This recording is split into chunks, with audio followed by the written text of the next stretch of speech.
दिन से राम जी विवाह करके आए। आहा, जब राम जी विवाह करके आए, सिया जी आई तो उनको मुंह दिखाई कौशल्या माँ ने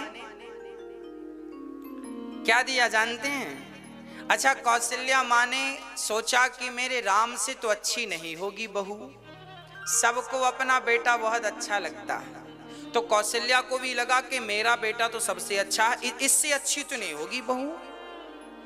कौशल्या जी ने जब सिया को देखा, आहा, जब सिया को कौशल्या माँ ने देखा घूंघट उठा करके तो कौशल्या माँ तो बारी बारी गई। आहा, इतनी सुंदर, ये तो मेरे राम से 21 है, राम से 19 नहीं है, राम से 21 है, सुंदर है। अब जब सीता का भोलापन माँ ने देखा तो कहने लगी, बेटा मैं तुझे अब धन दौलत क्या दूं, तेरी कैकई माँ ने सोने का महल दे दिया है। मुंह दिखाई कैकई माँ ने क्या दिया था? सोने का महल, जिसे कनक भवन कहते हैं।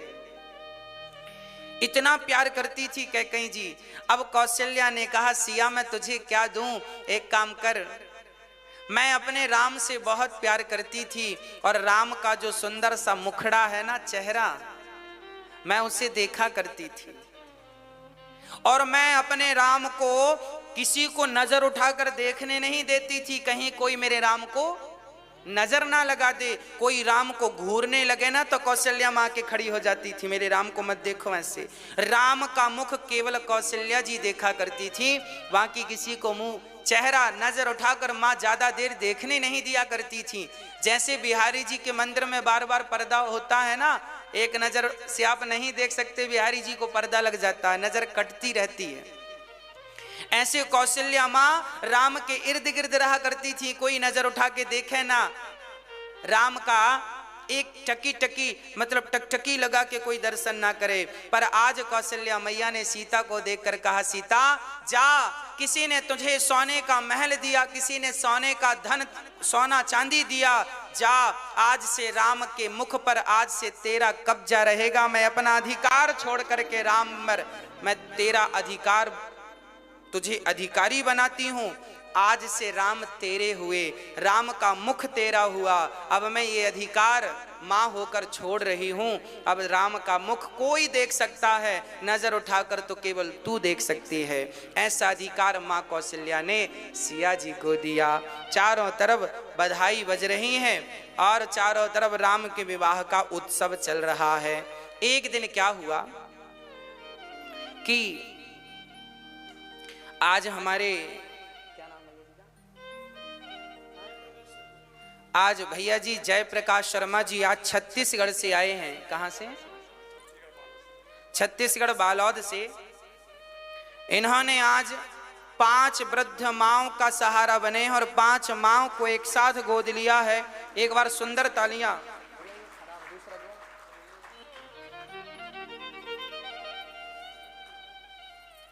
पांच माओं का आप सहारा बन रहे हैं। यहाँ जो वृद्ध माएँ रहती हैं, उन माओं की सेवा में आप अपना योगदान सहयोग कर रहे हैं। भगवान इनको सुखी रखें, संसार का हर सुख इन्हें प्राप्त हो, ऐसी हमारी शुभकामनाएं हैं।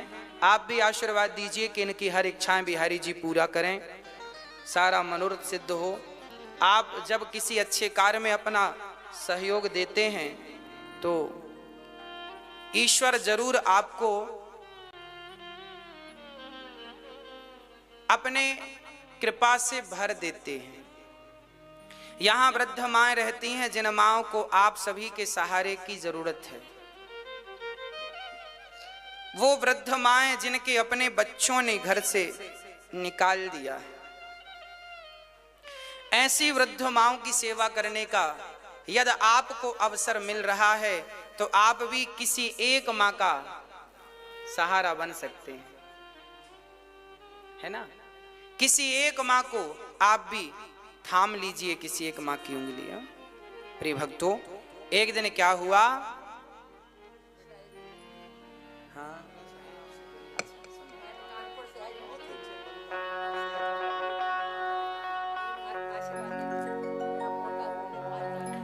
हाँ, श्रवण समीप भय सित के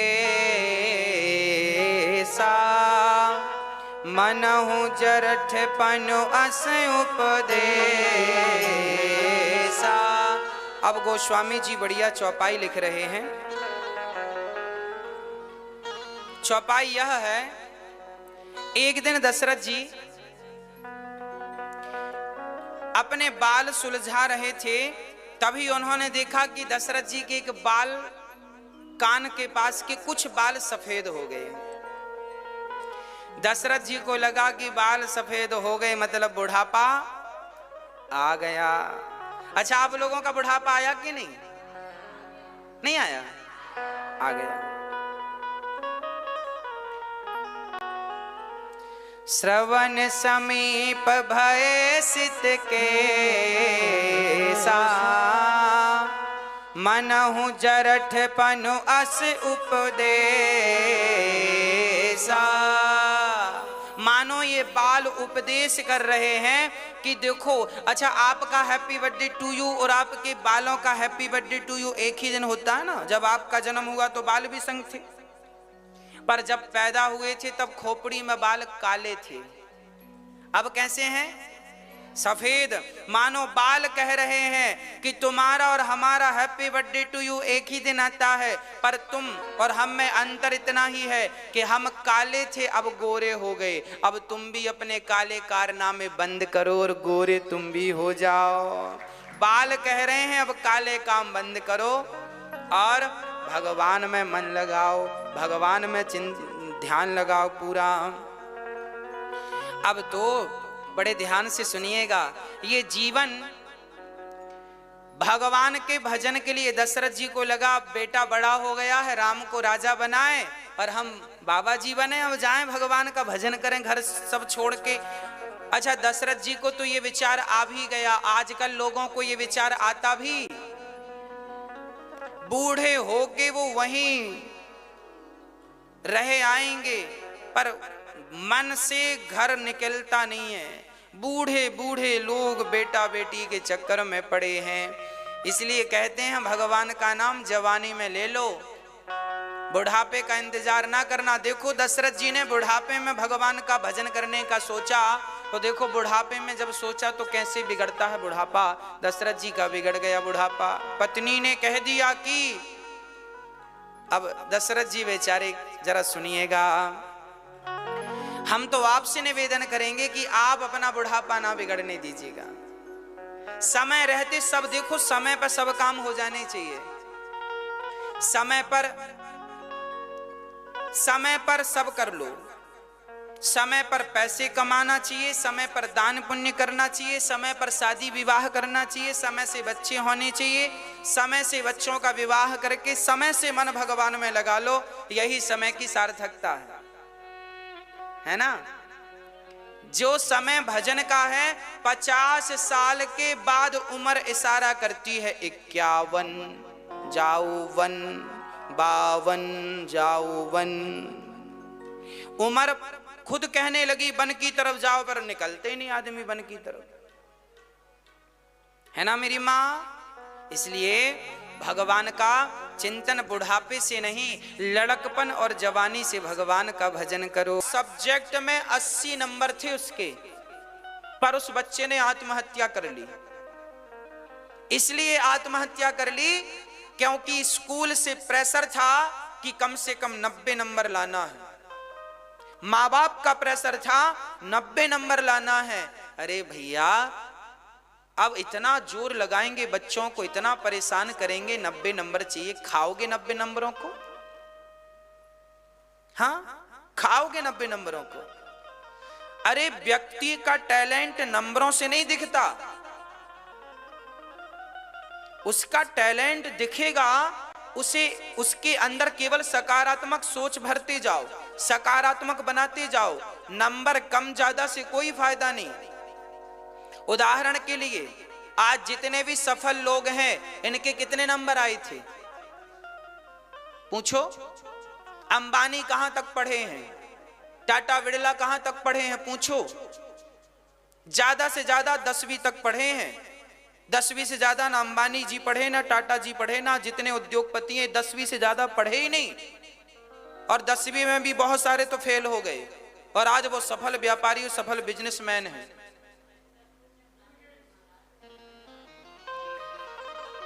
कितने लोग ऐसे पाए जाते हैं, कितने लोग ऐसे हैं जो कि ज्यादा नहीं पढ़े पर वो सफल बन गए। आप अपने बच्चों को ये मत कहा करो अच्छे नंबर लेके आए, अच्छी बात है, अच्छे नंबर लाएं, अच्छी पढ़ाई करें, अच्छी बात है, पर इतना प्रेशर ना दो कि आत्महत्या कर लें बच्चे।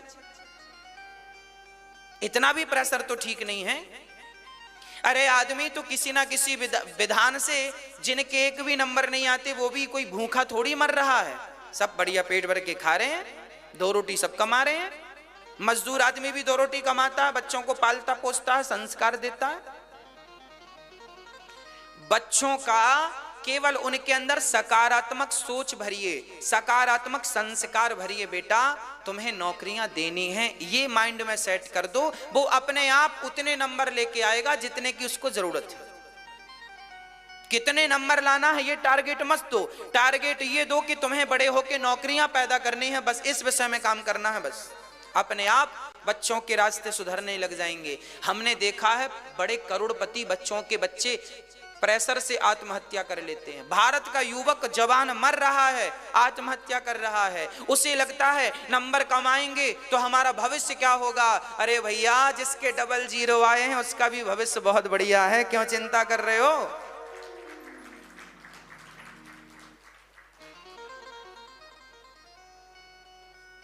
आप सफल व्यक्ति बनने के लिए बहुत ज्यादा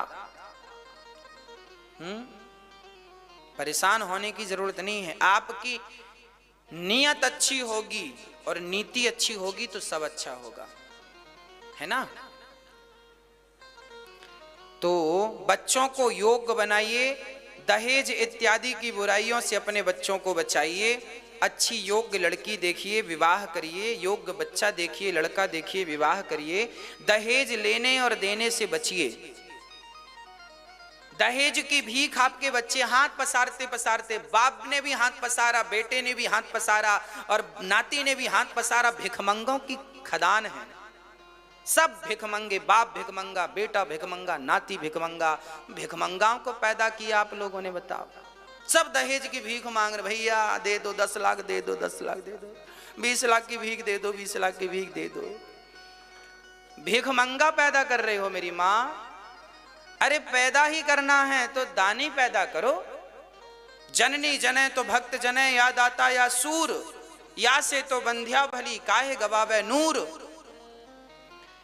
समाज में जो हो रहा है उसमें देखो क्या सही है क्या गलत है। जो सही है वो तो आप धारण करो, जो गलत है उसका त्याग कर दो। अच्छाइयों को तो जैसे दूध और पानी में हंस दूध दूध पी लेता है, पानी पानी छोड़ देता है, जैसे सुपड़ा सार सार रख लेता है, असार उड़ा देता है, उसी प्रकार जीवन में सार तत्व तो ग्रहण कर लेना चाहिए, असार तत्व छोड़ देना चाहिए। आपको जो मिल जाए लड़की के पिता से वो अपनी मर्जी से दे तो रख लो, पर भीख ना मांगना चाहिए। भैया दहेज दे दो। आप लोगों ने मांगा तो नहीं है दहेज अपने बेटों के लिए? 5 लाख 10 लाख माताएं बड़ी लिस्ट भिजवाती हैं, साड़ी इतनी इतनी इतनी इतनी। ये माताएं इनका ये अभी यहाँ बढ़िया करती हैं, और इनसे जरा बात कर लो शादी की,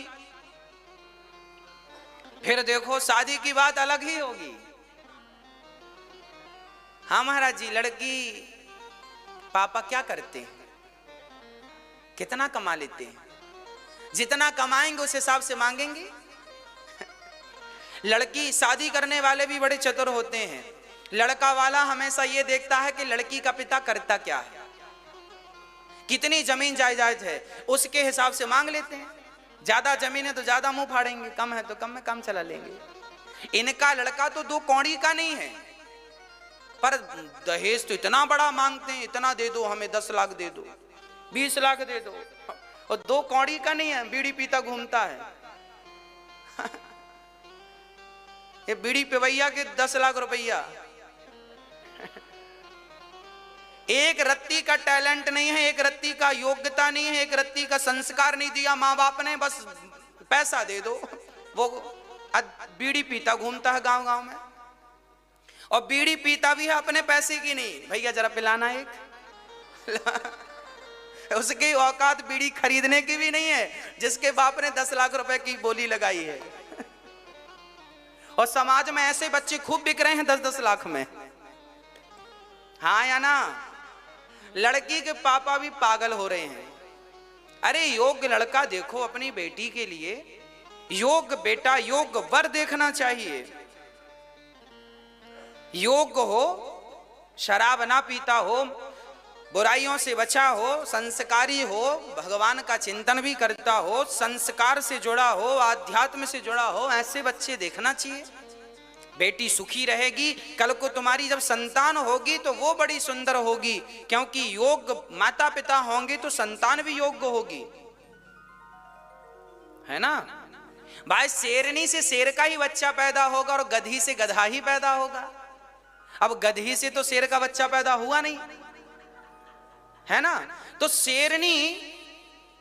शेरनी और शेर हो तो शेर का बच्चा पैदा हो। अब गधा गधी तो गधी पैदा हो रहे हैं। शेर ढूंढने, वो विवेकानंद जैसे शेर कहां चले गए, झांसी की रानी जैसी शेरनी पैदा करने वाली मां कहां चली गई पता नहीं, वो नस्ल ही कहां चली गई पता नहीं। अब तो सब माँ बाप भी कहते बेटा पेट भर लो अपना, किसी तरीके से बस पेट भर लो। सब पेट भरने के लिए रो रहे हैं, सबको पेट ही भरना है। अरे पागल क्यों परेशान हो? पेट तो चिड़िया भी भर लेती है। केवल तुम पेट भरने के लिए थोड़ी इस धरती पर पैदा हुए हो, अपना कल्याण भी करना है। योग्यता के साथ साथ अपना कल्याण भी करना है, अपने देश के बारे में भी सोचना है, कुछ अच्छा कर दिखाना है। बस जनक जी अब विदा करते हैं और सीता जी जब अयोध्या पहुंची तो वहीं से गोस्वामी तुलसीदास जी ने बाल कांड पूरा करके अयोध्या कांड प्रारंभ कर दिया, है ना? बाल कांड पूरा हुआ। सिय रघुवर विवाहु जी, सप्रेम गावहीं सुनहीं, तेने कहूं सदा। हमको जब राजा बना दोगे तब का समय बढ़िया है। गुरु, कई लोग कहते हैं गुरु वशिष्ठ जी ने ऐसा कैसा मुहूर्त निकाला कि जिस समय राम को राजा बनना था उसी समय उनका वनवास हुआ। अरे गुरु वशिष्ठ जी ने कोई मुहूर्त नहीं निकाला था। गुरु वशिष्ठ जी ने तो कहा था जब राम को राजा बना दोगे तब का मुहूर्त अपने आप अच्छा हो जाएगा। सुदिन सुमंगल तबहि जब राम होहि युवराज, जब राम जी राजा बनेंगे तब का मुहूर्त बढ़िया है। भक्तों, भगवान श्री राम को राजा बनाने की तैयारियां चालू हो गईं। अब तो दशरथ जी तैयारियां करने लगे, घर घर में बात होने लगी कि राम जी अब राजा बनेंगे, हमारा राजा राम होगा, हमारे राजा राम होंगे, हमारे राजा राम होंगे। चारों तरफ ढिंढोरा पीट दिया गया, ढोल नगाड़े बजने लगे। और जब ढोल नगाड़े बजे तो इंद्र घबराए। इंद्र ने कहा कि यदि राम जी राजा बन गए तो फिर हमारा काम कौन करेगा, रावण को कौन मारेगा? तब देवता गए ब्रह्मा जी के पास, ब्रह्मा जी कृपा करो। तो ब्रह्मा जी ने सरस्वती जी से कहा जाओ किसी को ठीक करो। तो ब्रह्मा जी ने मंथरा को पकड़ लिया और मंथरा की बुद्धि ऐसी हो गई, आगे लिखा है रामचरितमानस में, गोस्वामी जी लिख रहे हैं, अयोध्या में राम जी भी रहते हैं, कौशल्या भी रहती हैं, भारत भी रहते हैं और मंथरा भी रहती है ना। मंथरा कौन है? कुसमाज, कुमति, सुमति कुमति सबके उर रही, नाच पुराण निगम अस कहीं। सुमति और कुमति सबके घर रहती हैं, है ना। अच्छाई और बुराई सबके घर रहती है। किसी के घर अच्छाई ज्यादा होती है तो किसी के घर बुराई ज्यादा होती है। ऐसा नहीं है कि किसी के घर में बुराइयां ना हो, बुराइयां होती हैं, पर किसी किसी के घर में अच्छाई ज्यादा होती हैं, सो अच्छाई ज्यादा होने से बुराइयां दिखती नहीं है, और किसी के घर बुराइयां ज्यादा होने से अच्छाइयां दिखती नहीं। जिसकी अधिकता होती है दिखता वही है। राम के घर में अच्छाई तो है, राम है, भरत है, सब हैं, पर मंथरा जैसी बुराई भी थी। अच्छा, मंथरा जो है ये कैकई के नगर से आई है दहेज में। मैं पहले ही कह चुका हूं, दहेज की कोई भी वस्तु काम की नहीं होती। आप जरूर मरते हैं दहेज दहेज दहेज। दहेज का साला कौन? शकुनी, है ना। इतिहास जरा उलट कर देखिएगा। दहेज में मिले थे गांधारी के भाई, किसको? धृतराष्ट्र को। धृतराष्ट्र को साले साहब दहेज में मिले थे कि हमारी शकुनी के पिता ने कहा कि हमारी बिटिया तो अंधी है, पट्टी बांध ली, अब कौन उसका सहारा बनेगा, तो भाई को ले जाओ। तो शकुनी ने कसम खा ली थी। अच्छा, पितामह भीष्म ने जबरदस्ती विवाह करवाया था कि मेरे भाई, मेरे धृतराष्ट्र से विवाह करो भाई से, गांधारी का, नहीं तो मैं दंड दूंगा। अब पितामह बलवान थे, इनसे लड़ेगा कौन। फिर गांधारी ने तो मर्जी मर्जी शादी कर ली, पट्टी बांध के, पति अंधा है सो मैं भी अंधी रहूंगी। उन्होंने पट्टी इसलिए बांध ली ताकि लोग ये ना कहें कि अंधे की पत्नी है। अब तो ये हो गया कि ये भी अंधी है। तो फिर शकुनी को बड़ा बुरा लगा, मेरी आंख वाली बहन ने पट्टी बांधकर जीवन गुजारा है, इनके लिए तुम्हारा सर्वनाश ना करा दिया तो मेरा नाम शकुनी नहीं। वो सर्वनाश कराने के लिए ही आया था दहेज में। आप लोग दहेज दहेज के लिए मरते हो। दहेज का कोई सामान ठीक नहीं होता। ये साले साहब भी ठीक नहीं है दहेज के। और सुनो, यहां मंथरा दहेज में ही आई थी। ये मंथरा कौन है? कैकई नरेश, कैकई के पिता। कैकई के पिता के घर में मंथरा के पति काम करते थे, कोई मंत्री पद पर थे, पर इन्होंने गलत करना शुरू कर दिया। गलत अर्थात भ्रष्टाचार, गलत किया होगा। तो कैकई के पिता कैकई नरेश ने मंथरा के पति को मृत्यु दंड दे दिया। अब मंथरा तो तिलमिला गई, मेरे पति को मार डाला, मेरा सुहाग उजाड़ दिया। तब मंथरा ने कसम खाई कि कैकई नरेश, आपने मेरे सुहाग को उजाड़ा है, तुम्हारी भी एक ही बेटी है कैकई, इसके सुहाग को मैं ना उजाड़ दिया और इसके घर में आग ना लगा दी तो मेरा नाम मंथरा नहीं। ये मंथरा भी दहेज में आई थी दशरथ जी के साथ, कैकई के साथ। दशरथ जी के विवाह में कैकई आई तो मंथरा भी आई। नाम मंथरा मंदमती, ये मंदमती है। चेरी कैकई केरी, अजस पिटारी ताही करी, गई गिरा मती फेरी। नाम मंथरा। जब मंथरा ने देखा कि नगर में बड़ा हल्ला है, बड़ा शोर है, पूछा क्यों भैया क्या हो रहा है? किसी ने कहा राम राजा बने हैं, तुझे नहीं पता? मंथरा को तो आग लग गई, राम राजा। जब काहू के सुने बड़ाई, श्वास ले जनु जूड़ी आई। कुछ दुष्ट लोग ऐसे होते हैं जो दूसरों की प्रशंसा सुन करके जल जाते हैं, है ना। ऐसे लोग समाज में होते हैं, और समाज में छोड़ो, अयोध्या में भी ऐसे लोग हैं। अच्छा, मंथरा को मौका कब मिला? जब भरत जी नहीं थी। भरत जी ननिहाल गए, भरत जी हैं सत्संगी। भरत जी कौन है? जब सत्संग चला गया ननिहाल तो फिर कुमति को मिल गया मौका। कुमति, ये मंथरा है कुमति और भरत है सत्संगी।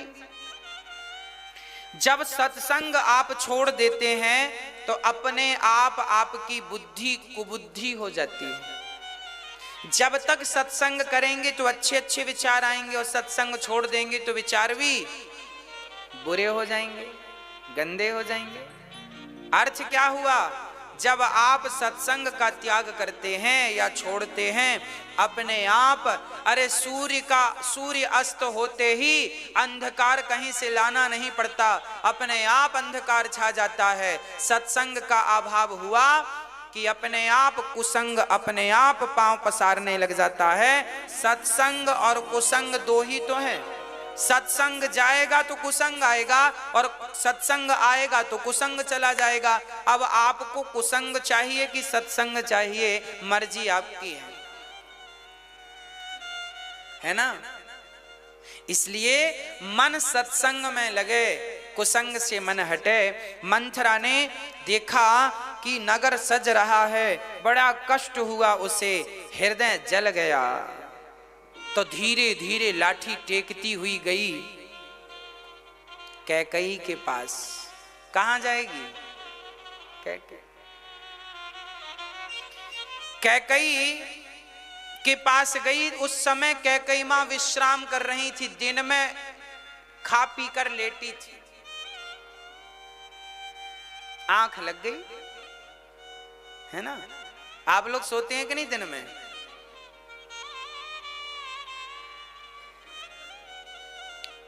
ना सोया करिए।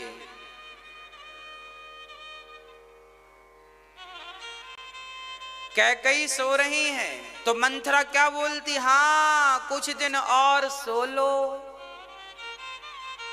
आगे से तो दिन में सोने को मिलेगा नहीं। कैकई बोली, मंथरा तेरा दिमाग खराब हो गया, क्या बोल रही है? आगे से सोने को नहीं मिलेगा? क्यों नहीं मिलेगा सोने को? अब कैसे सोगी? देखो, ये जो मंथरा जैसे लोग होते हैं ना, बड़ी चतुराई से बात करते हैं। आज भी मंथरा जैसे लोग समाज में पाए जाते हैं। जो अच्छे खासे घर में भी आग लगा दे, इन्हें मंथरा कहते हैं। ये चलती फिरती माचिस की डिबिया है, चलती फिरती माचिस की एक तीली इनकी पर्याप्त है जलाने को, और ये तो भरी है हजारों तीलियों से। बच के रहियो मेरी माँ। अच्छा, आप लोग तो नहीं लगाते किसी के घर में आग? आग ना लगाया करो, बाग लगाया करो। बाग, बाग, बगीचा। आग तो जलाती है और बगीचा तो आनंददायक है। सब बगीचे में बैठना चाहते हैं। जीवन में वाणी ऐसी हो, व्यवहार ऐसा हो कि आपके व्यवहार से, आपकी वाणी से सामने वाले के घर में बाग लग जाए, अर्थात उसे शांति का अनुभव हो। आपके संस्कार से, आपकी संगति से किसी के बसे बसाए घर को मंथरा की तरह उजाड़ ना देना। मंथरा बोली, हाँ हाँ सो, आगे से सोने को नहीं मिलेगा। कैकई बोली, क्यों नहीं मिलेगा? तुम्हें पता नहीं है क्या? नहीं नहीं, हमें कुछ नहीं पता। अरे बातें मत बनाओ, सब पता है तुम्हें। कैकई बोली, क्या पूछ रही हो, क्या बता रही हो, कुछ तो बताओ, हमें कुछ नहीं पता। मंथरा बोली, सुनो, अब राम राजा बनने वाले हैं, आपको सूचना मिली? अच्छा, दशरथ जी ने सबको सूचना दे दी थी, कैकई को सूचना नहीं दी थी। कैकई को सूचना इसलिए नहीं दी थी क्योंकि दशरथ जी को लगा कि हम कैकई को खुद जाकर कहेंगे। सारे मंत्री संतरियों से कह दिया था कैकई को कोई सूचना न दे, क्योंकि हम सरप्राइज देना चाहते हैं।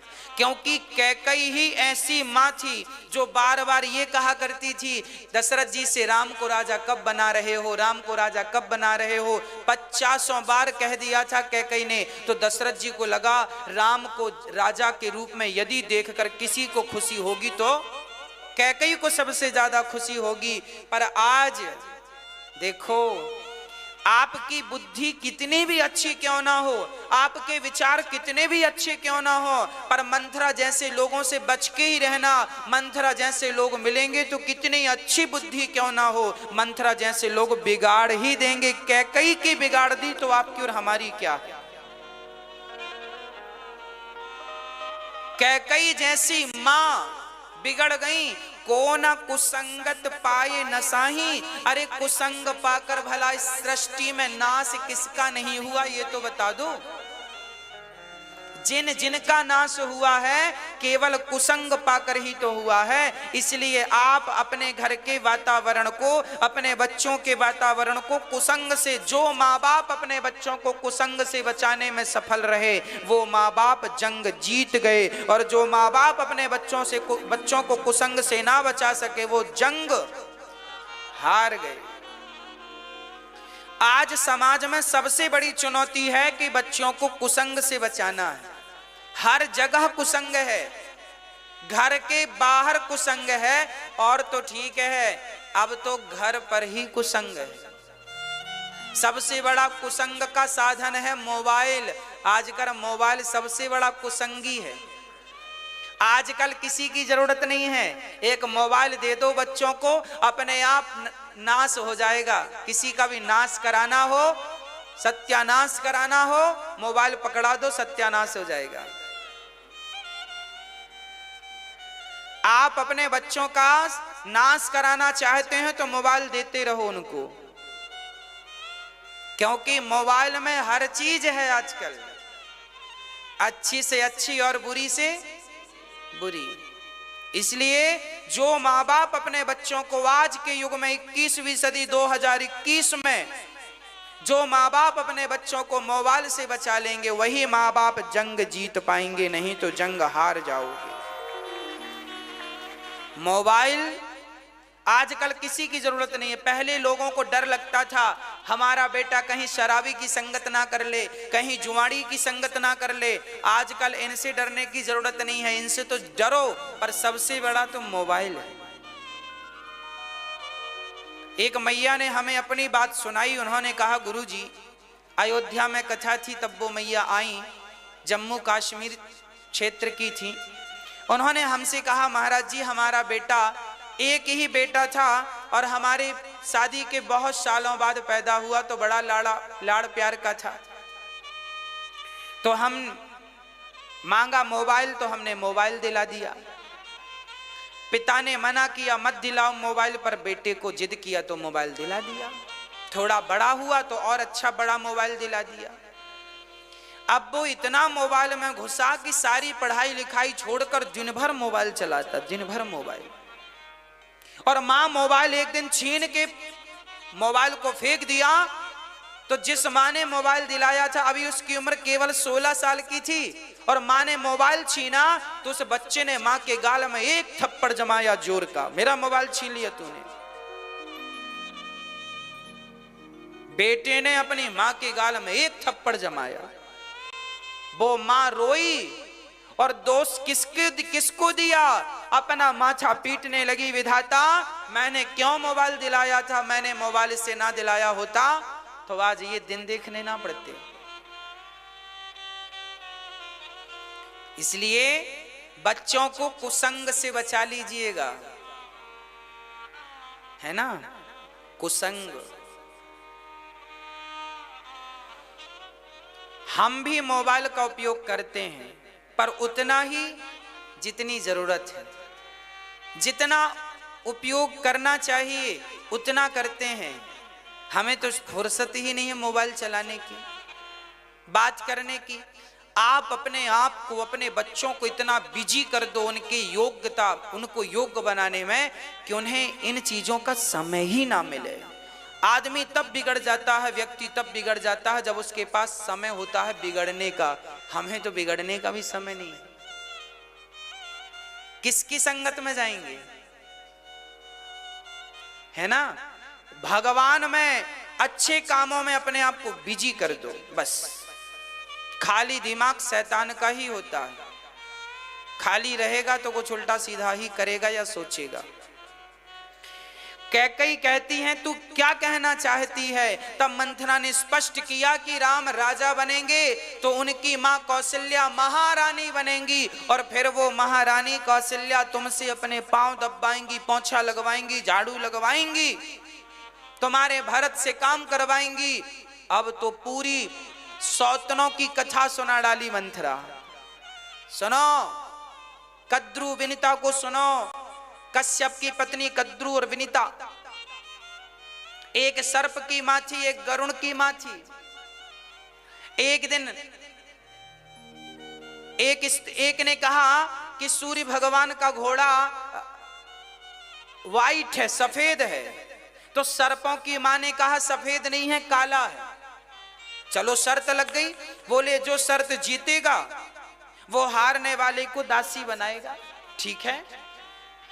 तो सर्पों की मां ने सांपों से कहा जाओ सूर्य भगवान के घोड़े में तुम लिपट जाओ तो काला हो जाएगा।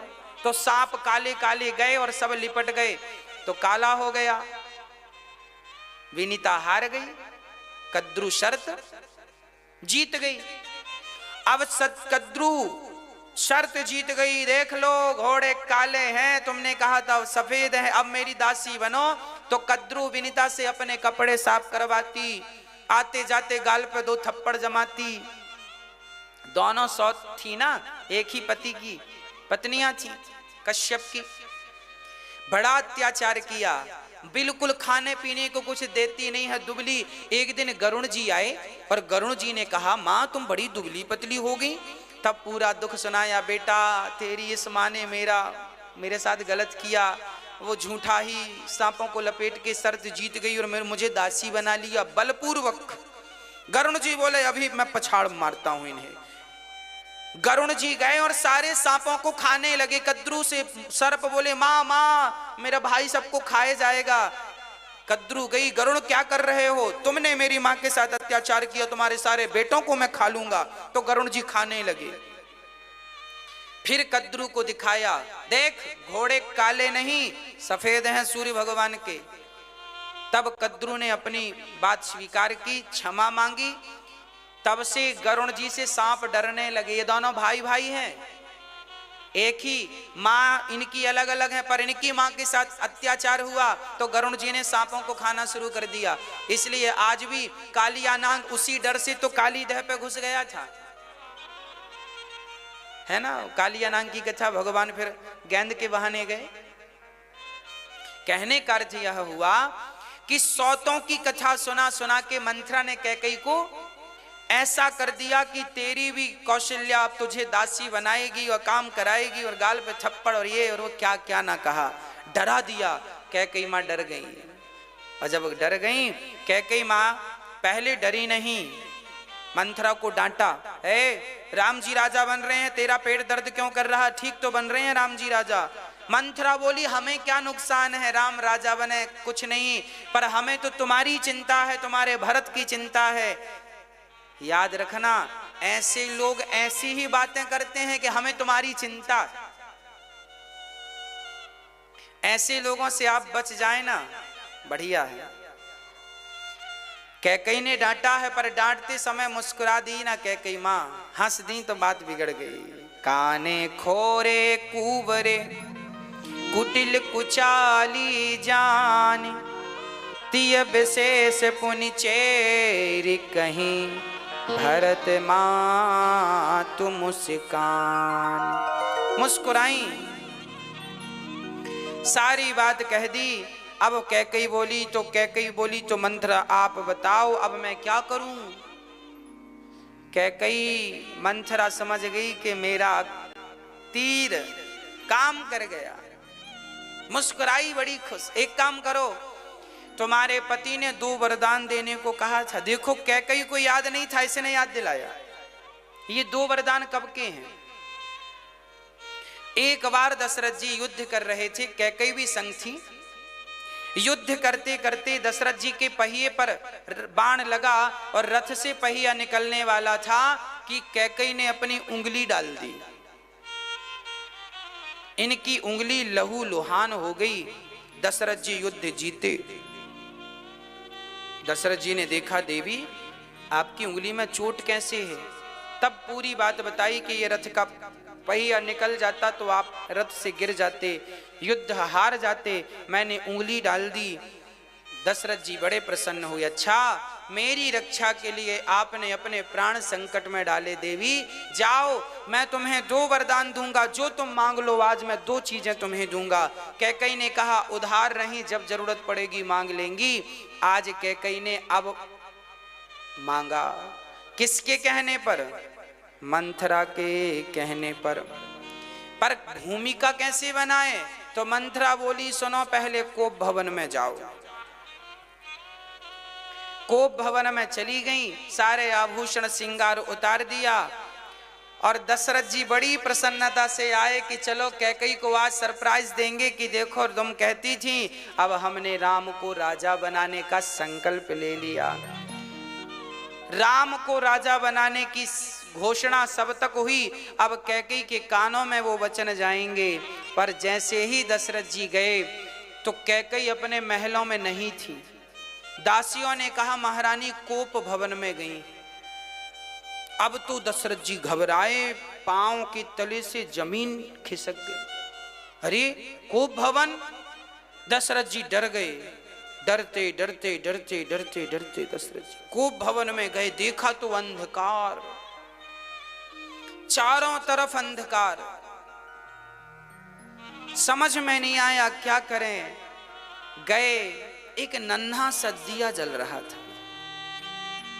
उस दीपक के प्रकाश की ओर दशरथ जी बढ़े तो एक डरावनी सी सूरत सामने। दशरथ जी डर गए, ध्यान से देखा, ये तो कैकेयी है। अरे देवी क्या हुआ?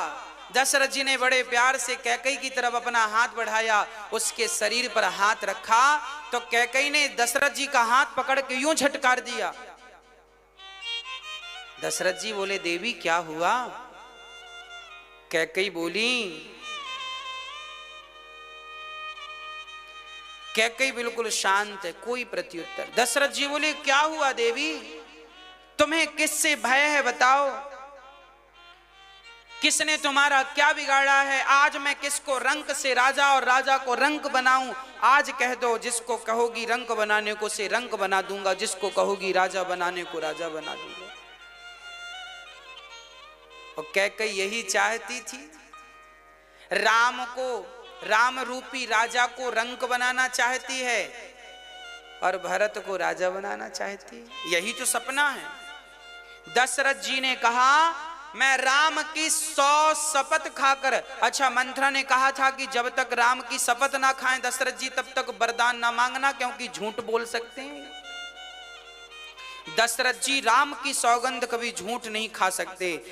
दशरथ जी इतने भोले थे कि उन्होंने 1 नहीं 2 नहीं 100 कसम, सुनो कैकेयी मैं राम की 100 सौगंध खाता हूं, आज तुम जो मांगोगी मैं दूंगा। अब तो कैकेयी थोड़ा मुस्कुराई। दशरथ जी ने कहा हम क्षत्रिय हैं, रघुकुल रीति सदा चली आई, प्राण जाए पर मांग लो। कैकेयी बोली दोगे? हाँ हाँ, 2 वरदान आपको याद हैं? हाँ हाँ याद हैं। अब तो कैकेयी मुस्कुराई, दशरथ जी भी मुस्कुराए। दशरथ जी को लगा बात बन गई। चलो, कैकेयी ने अपने आभूषण पहनने शुरू कर दिए, श्रृंगार कर लिया और श्रृंगार करके बैठ गई। हाँ हाँ कैकेयी बताओ, कल राम को राजा बनाएंगे, तुम कहा करती थी ना कि राम को राजा बनाओ। जैसी राम को राजा बनाने की बात कही दशरथ जी ने, तो मानो गोस्वामी जी लिख रहे हैं जैसी फोड़ा हो जाए और फोड़ा पक जाए और पके हुए फोड़ा को कोई छू दे तो कितना दर्द होता। हाँ, उसी प्रकार जब राम राजा बनेंगे ये बात कही तो कैकेयी इतने, उनका हृदय इतना जला मानो बीछी ने डंक मार दिया। पूरा शरीर जल गया कैकेयी का। राम को राजा सुनने की खबर।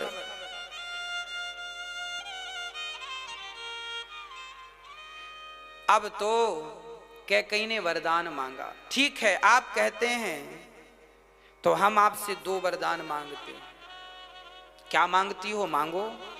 तो कैकेयी ने पहले वो वरदान मांगा, पहले राम का वनवास नहीं मांगा कैकेयी ने, क्योंकि 2 ही तो बाण थे, तीसरा तो ऑप्शन था नहीं। कैकेयी बड़ी चतुर है। अच्छा, कैकेयी अपने घर में आग क्यों लगा रही है? क्योंकि कैकेयी को लोभ आ गया, मैं महारानी बनूंगी। ये राजगद्दियों की लालच और लोभ कोई आज से थोड़ी है, सदियों से चली आई है। जब जब जीवन में लोभ जागा है मेरी माँ, तब तब विनाश हुआ है। मैंने कल बताया था कि परसों कि पाप का बाप लोभ है। पहले भारत का राज्य तिलक मांगा कैकेयी ने। क्या कहा? सुनहु प्राण प्रिय। देखो कैकेयी के शब्द। कैकेयी दशरथ जी से कह रही है सुनहु प्राण प्रिय। अब क्या कह रही है? जब व्यक्ति कुछ मांगता है ना, बड़ी मीठी बातें करता है। कैकेयी कह रही है सुनहु प्राण प्रिय। दशरथ जी को अभी हाथ नहीं रखने देती थी शरीर में, ऐसे झटकारती थी, और अब कह रही है सुनहु प्राण प्रिय। प्राणों के प्रिय बोल रही है। देखो जरा, झूठ बोलने की भी हद आदमी पार कर देता है। सुनहु प्राण प्रिय भावत जी का। मेरे जी को जो भाया वो मैंने मांगा, तो मांगो। क्या मांगती हो? सुनहु प्राण प्रिय भावत जी का, देहु एक बर भरतहि टीका। पहला वरदान दो कि मेरे भरत को आप इस राज्य गद्दी का राजा बनाओगे। दशरथ जी बोले बस इतनी सी बात? अरे मेरे लिए तो राम और भरत कोई अलग अलग नहीं है, बस इतनी सी बात, चलो मैंने राजा बनाया। अच्छा, दशरथ जी के अंदर भरत को लेके कोई सपने में भी कपट नहीं था। कपट तो इनके अंदर था, कोई कपट नहीं था। बड़ा प्रेम से दशरथ जी स्वीकार कर लिए, ठीक है मैं राम को भरत को राजा बना दूंगा, कोई प्रॉब्लम नहीं। मेरे लिए भरत और राम एक ही हैं, कोई 2 नहीं है, एक ही। अब दूसरा जो मांगा वो वरदान ने तो दशरथ जी के प्राण ही ले लिए। मांगऊ दूसर बर कर जोरी, पूर्वहु नाथ मनोरथ मोरी। पहला वरदान जब मांगा तो कैकेयी ने हाथ नहीं जोड़ा दशरथ जी के, क्योंकि वो वरदान बिना हाथ जोड़े उसे पता था मिल जाएगा। पर ये जो दूसरा वाला ये कठिन था, इसलिए कैकेयी ने मांगा हूं दूसर बर कर जोरी।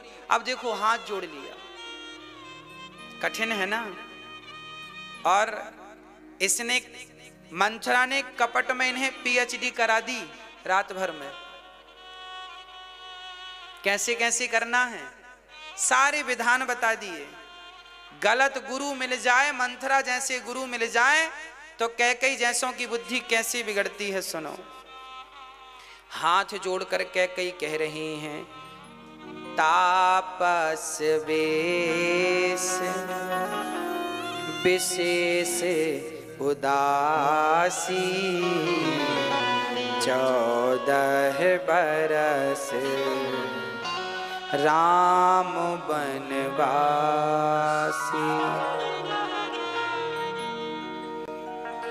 तापस वेश विशेषी उदासी,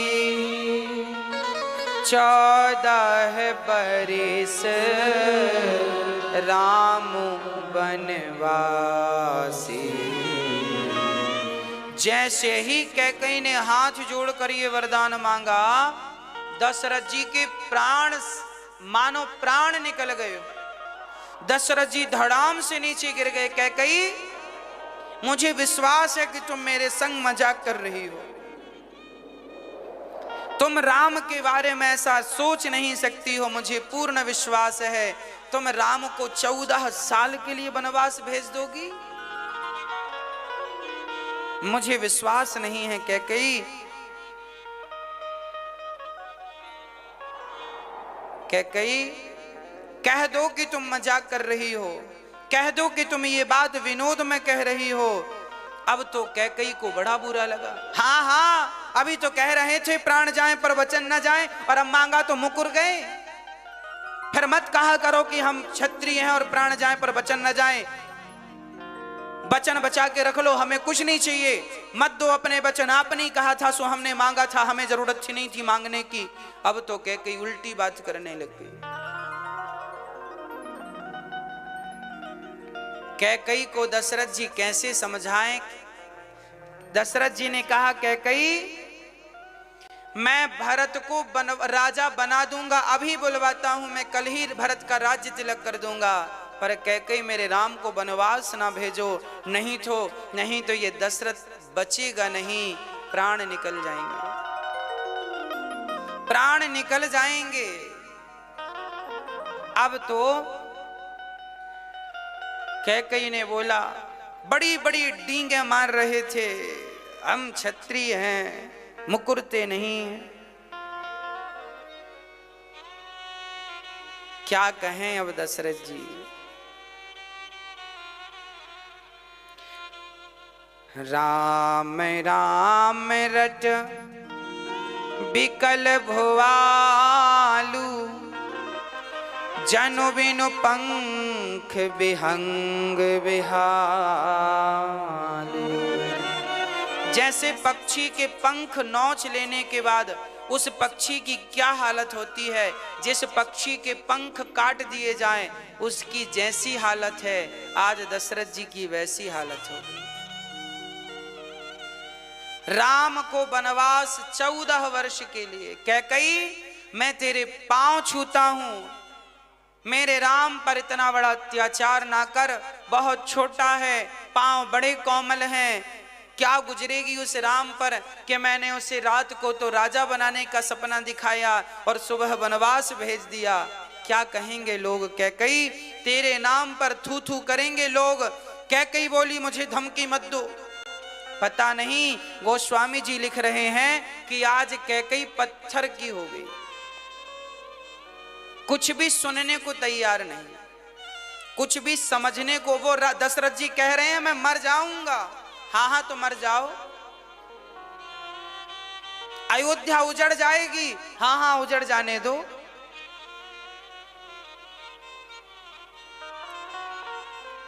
अब तो दशरथ जी अचेत होकर गिर गए, सब समझा लिया। तब दशरथ जी ने क्रोध में कहा हट जा मेरे सामने से, अपना मुंह मत दिखा, तेरा मुंह नहीं देखना चाहता मैं।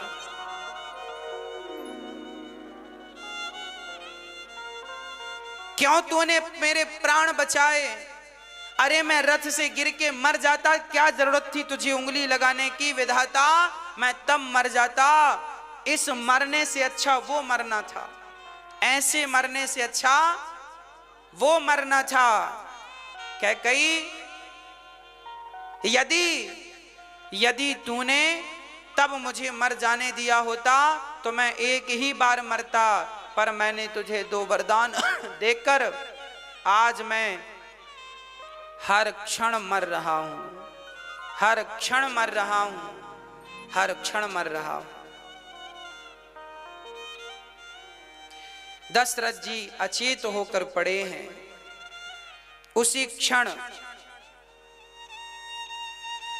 श्री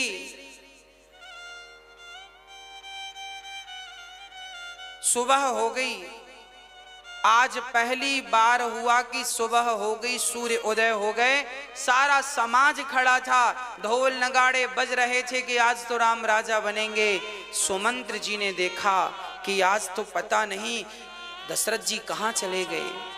जाकर देखा तो कैकेयी की दासियों ने कहा कोप भवन में है। दशरथ जी का हाल जब देखा सुमंत्र जी ने, आहा, सुमंत्र जी तो मानो उन प्राण उनके भी निकल गए। दशरथ जी का मुंह सूखा था। अचेत जमीन पर यूं पड़े थे। आज सम्राट दशरथ, आज राम के पिता यूं जमीन में पड़े हैं और कैकेयी वहां बैठी हैं सिंगार करके। पति यहां मर रहा है और वो अपने सिंगार में लगी हैं। सुमंत्र जी समझ गए कि जरूर कैकेयी ने कोई कुचाल की है। गोद में सिर रखा, क्या हुआ? बस दशरथ जी एक ही बात कहते हैं, मेरा राम राम राम राम, राम को बुला दो। सुमंत्र जी दौड़े दौड़े गए और राम को निवेदन किया। उस समय राम जी का दूध दही इत्यादि जो राजा बनता है, पंचामृत से स्नान, सब लोग स्नान करा रहे थे। तभी भगवान श्री राम एक कपड़ा कमर में लपेटकर एक कपड़े के ऊपर कंधे पर डालकर यूं ही, क्योंकि वो स्नान की मुद्रा में थे, उसी क्षण राम जी, पिता की आज्ञा हुई कि पिता ने बुलाया है, तुरंत चल पड़े। दशरथ जी महाराज जी जब राम जी गए तो राम ने देखा पिता बिकल पड़े थे, राम जप रहे थे। तुरंत राम जी ने उठाकर पिता को गोद में ले लिया। क्या हुआ पिताश्री, आपकी ये हालत कैसे हुई, क्या हुआ?